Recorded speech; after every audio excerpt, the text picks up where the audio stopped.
Hello বন্ধুরা, কেমন আছেন সবাই? আজ আরও একবার মৌলিস ক্রিয়েশনের পক্ষ থেকে চলে এসেছি আপনাদের সাথে আমার কিছু কাজ শেয়ার করতে। পুজো তো একেবারে দোরগোড়ায়, আর কাজের চাপও রয়েছে বিশাল। সেই কারণে কিন্তু বেশ কিছুদিন ধরে আপনাদের সাথে কোনো ভিডিওই আমি শেয়ার করতে পারছি না। তো আজ অনেক দিন পর দুপুরবেলায় একটু সময় পেয়েছি, আর নিজের জন্য তৈরি করে নেব একটা পেন্ডেন্ট।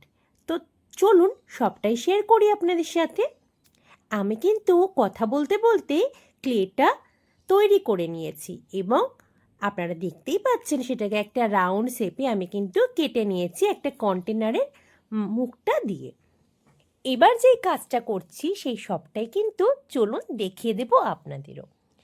অনেক দিন ধরে নিজের জন্য কিছু তৈরি করব এই ইচ্ছাটা কিন্তু ছিলই, কিন্তু সময়ের অভাবে একেবারে হয়ে উঠছিল না। আজ দুপুরে একটু সময় পেয়েছি, মনে হলো নিজের জন্য কিছু তৈরি করা যাক। আর আপনারা তো এগুলো পছন্দই করেন, তাই আপনাদের সাথেও শেয়ার করে দিচ্ছি সবটাই। যেহেতু এটা নিজের জন্য বানাচ্ছি, সম্পূর্ণটাই কিন্তু থাকবে আমার মনের মতো করে। আসলে সময়ের চাপে, কাজের পরিস্থিতি অনুযায়ী অনেক সময় কিন্তু আমাদের পছন্দের কাজগুলো বা নিজের মনের মতো কিছুই করে ওঠা সম্ভব হয় না সেভাবে। আজ মনে হচ্ছে সবার জন্য তো এতদিন অনেক কিছুই বানালাম, এবার কিছু নিজের জন্য তৈরি করা যাক। সেই মতোই দেখুন আমি কিন্তু কাজটা করছি। আর সম্পূর্ণ কাজটা হয়ে যাওয়ার পর কেমন যে হবে তা আমি জানি না, তার কারণ যেহেতু এটা কাস্টমাইজ নয়, আমি কিন্তু আমার মনের মতো করে এটা সম্পূর্ণ কাজটা করার চেষ্টা করব। দেখুন বেশ কিছুটা কাজ কিন্তু আমি করে নিয়েছি, আর কথা বলতে বলতে আরও কাজগুলো কিন্তু আমি শেষ করে ফেলছি। আপনারা জানেনই ক্লের কাজ যেই সময় করা হয় সাথে সাথে রঙটাও করে কমপ্লিট করা একেবারেই সম্ভব নয়। সেই কারণে সম্পূর্ণ রং করার পর কীরকম হচ্ছে কাজটা তা দেখতে হলে কিন্তু আপনাদের আরও একটু অপেক্ষা করতে হবে। দেখুন কাজটা কিন্তু বেশ অনেকটাই হয়ে গেছে, আর পাশে কিন্তু আপনারা অনেক কিছু দেখতে পাচ্ছেন, ছোট ছোট ফুল, প্রজাপতি, এই সমস্ত কিছু।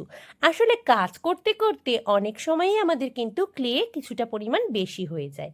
সেই ক্লেগুলো নষ্ট না করে আমি কিন্তু এরকম ছোট ছোট ফুল, প্রজাপতি, এরকম অনেক কিছু বানিয়ে রেখে দিই, আর এগুলো শুকিয়েও গিয়েছে।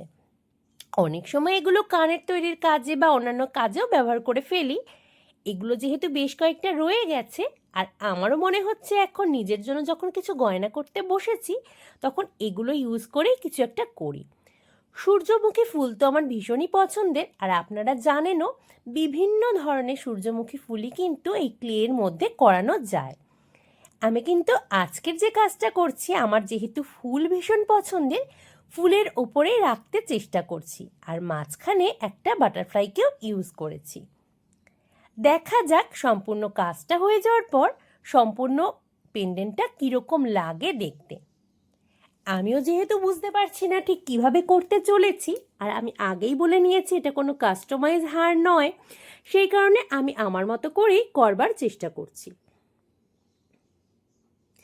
আর ফুল যেহেতু আমার ভীষণ প্রিয়, আর পুজো আসছে মানেই তো একটা সৌন্দর্যের আভা ছড়িয়ে পড়ে চতুর্দিকে, সেই মতোই কিন্তু ফুলগুলোকে সাজিয়ে নেওয়ার চেষ্টা করছি। দেখুন তো কেমন লাগছে। আমি কিন্তু এখনও ক্লের ওপরে কোনো রকম আঠা ব্যবহার করিনি, শুধুমাত্র সাজিয়ে দেখবার চেষ্টা করছি যে হয়ে যাওয়ার পর এটা কীরকম লাগতে পারে। আপনারা দেখে কিন্তু একটু জানাবেন এটা কি ভালো লাগছে না লাগছে না। যাই হোক, আমার যেহেতু ফুল পছন্দ, আমার তো ভালোই লাগছে, আমি সেই মতোই এবার কিন্তু এগুলোকে সেট করে নেব। দেখুন আমি কিন্তু আঠাও দিয়ে দিয়েছি। এবার এক এক করে সমস্তগুলো যেগুলো আমি ঠিক করলাম যেগুলো বসাবো সেগুলোই কিন্তু বসিয়ে নেব। প্রথমে কিন্তু বসিয়ে নেওয়া হচ্ছে সবচেয়ে বড় ফুলটা, কারণ এটার জন্যই সবচেয়ে বেশি জায়গা প্রয়োজন। এবার বসিয়ে নেব যে বাটারফ্লাইটা আমি তৈরি করে রেখেছিলাম, এবং এই কাজগুলো কিন্তু সম্পূর্ণ শুকিয়ে গিয়েছে, এটাও কিন্তু আমি বসিয়ে দেব। দেখুন বাটারফ্লাইটাও কিন্তু আমি সেট করে নিলাম। এবার যে ছোট ফুলগুলো আমি করে রেখেছিলাম, চলুন সেগুলো একে একে বসিয়ে দেওয়া যাক। তারপরে দেখা যাক কীরকম হয়েছে সম্পূর্ণ বিষয়টা দেখতে। আসলে এখন থেকেই আমার কিন্তু বেশ ভালো লাগতে শুরু করেছে। অনেক দিন ধরে ভাবছিলাম নিজের জন্য একটা কিছু করি। ফুলের কোনো গহনা, ভালো তো সবারই লাগে, মেয়েদের অনেকেরই ভীষণ প্রিয়। আমারও অন্যরকম কিছুই নয়, আমারও ভীষণ প্রিয়, কিন্তু সময়ের অভাবে নিজের জন্য এখনো অবধি কিছুই করে ওঠা হয়নি। তাই আজ নিজের জন্যই করতে বসে পড়েছি আগে ভাগে। আপনারা কিন্তু জানাবেন কীরকম হয়েছে সম্পূর্ণ জিনিসটা দেখতে। আমার কাজ কিন্তু মোটামুটি হয়ে এসেছে। আর আজ যেহেতু একেবারেই কাজটা কাঁচা রয়েছে, সম্পূর্ণ শুকিয়ে যাওয়ার আগে কিন্তু বাদবাকি কালারগুলো করা সম্ভব নয়। কালার হয়ে যাওয়ার পর অবশ্যই আরও একবার দেখিয়ে দেবো আপনাদের যে কীরকম হয়েছে সম্পূর্ণ কাজটা। আজ এই পর্যন্তই। ভালো থাকবেন সকলে এবং সাথে থাকবেন।